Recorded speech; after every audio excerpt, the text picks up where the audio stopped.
How to use the OFO. So let's look at mapping job titles to occupations. And the first, we look at clustering tasks and knowledge. The starting point for developing and understanding the organizing framework for occupations is identified of similar outputs. These outputs are embedded in job descriptions and not in job titles. So Setas and employers tend to try and identify the appropriate occupation listed on the OFO by similarities of job title that is used by the particular employer or in the sector or subsector. Finding the appropriate occupation on the OFO always begins by finding the appropriate set of tasks linked to the description of that occupation, not similarity with the title. The output or unique contribution to the job makes the world of work, thus drives the identification of occupations in the OFO, not the job title.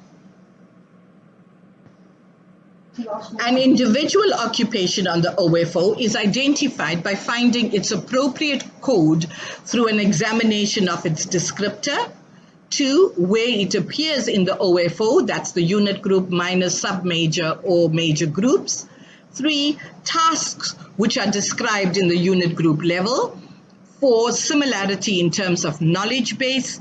And 5, alternate titles and specializations that are linked to it.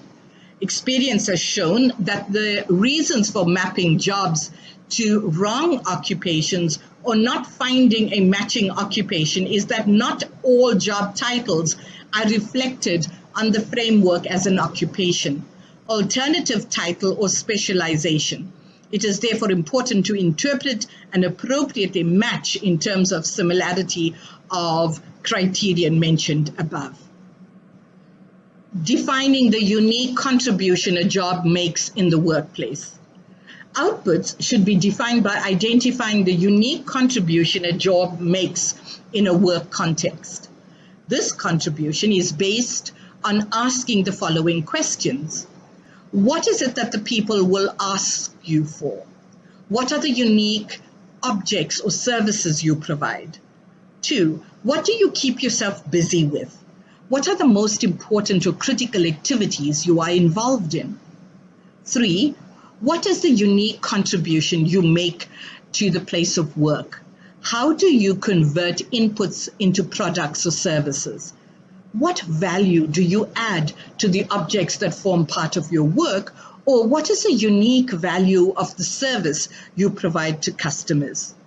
The outputs of these statements can be combined in a sentence and compared to inform occupational descriptors and tasks on the OFO.